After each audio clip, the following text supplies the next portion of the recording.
Europe 1. Le grand débrief de Pascal Praud et vous. Avec Laurent Tessier.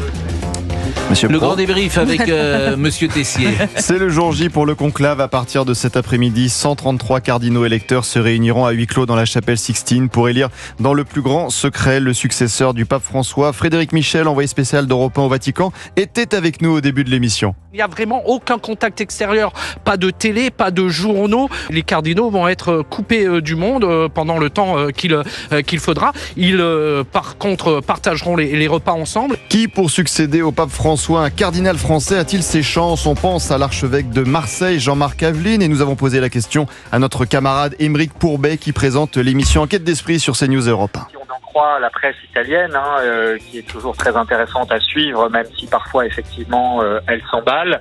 En tout cas, la candidature de l'archevêque de Marseille est quelque chose qui est considéré assez sérieusement. La cote, dirais, du cardinal Aveline monte. Le moment inattendu nous est offert aujourd'hui sur Europe 1 par Jacques Vendroux. Jacques qui avait rencontré le pape François. Une anecdote tellement bien racontée. J'ai dit bonjour Sainteté, nous avons un point commun. Ah bon, lequel? Le poste de gardien de but. Il m'a dit oui, c'est vrai. J'ai joué gardien de but quand j'étais gamin dans un petit village à côté de Buenos Aires. Mes coéquipiers ont vu que j'avais pas des très bons pieds, mais que j'avais des très bonnes mains. Et c'est pour ça qu'on m'a mis les buts.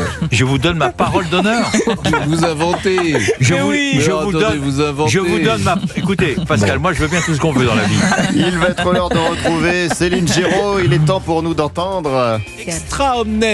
Dehors. Voilà, on se tient prêt ce soir, demain midi, demain soir pour... Habemus papam. Formidable. Tu t'as fait ça. Voilà, nous attendons maintenant. Habemus papam. Il est 12h55. Il n'y a pas de chanson aujourd'hui pour Madame Géraud? Non, pas de chanson. Non. Habemus Géraud. Bonjour Pascal, bonjour à tous. Bonjour, Alors on ira Annie. bien sûr à Rome, retrouver Louis Salé qui a assisté à la messe ce matin, la dernière messe avant le conclave, avec Frédéric Michel aussi qui est place Saint-Pierre pour l'ambiance. On vous parlera aussi de cette escroquerie au faux président. Est-ce que vous connaissez cette Au escroquerie? faux président. Oui, des gens qui se griment, voilà, c'est un gang franco-israélien qui se grime pour détourner des fonds, pour faire des faux virements. Ah bon? Et il y a eu plus de 20 millions d'euros d'escroquerie, et notamment le stade toulousain de rugby qui s'est fait arnaquer dans les grandes largeurs. On vous raconte tout ça dans quelques instants. Je comprends rien. Et puis ne pas craquer. Bah, c'est des gens qui font des déguisent. visios, qui mettent des masques. Oui, mais en- quel rapport avec des virements?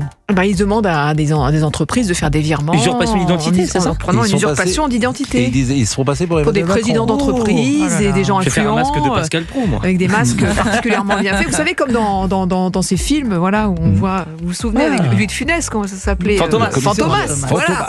Fantomas. On est là-dedans. Et puis, est-ce que le PSG va craquer à 200 mètres du buffet? Non. On se posera À la 200 question. mètres du buffet. Regardez ce soir. Oui, pourquoi du buffet? Le final retour, C'est une avec des expression, champions, c'est Ah, l'expression. Ouais. Et À tout de 12h57, suite. Céline Géraud. Il y a mieux comme expression, je pense, non? A tout de suite. Oh, soyez gentil avec ça Céline sent Géraud. le- Non mais attendez, qui êtes-vous? Qui es-tu? Personne. Hors de là. 12h57, c'est maintenant, monsieur Lafitte? Ah, ça va être maintenant la pub, oui. À demain. Sur Europe 1.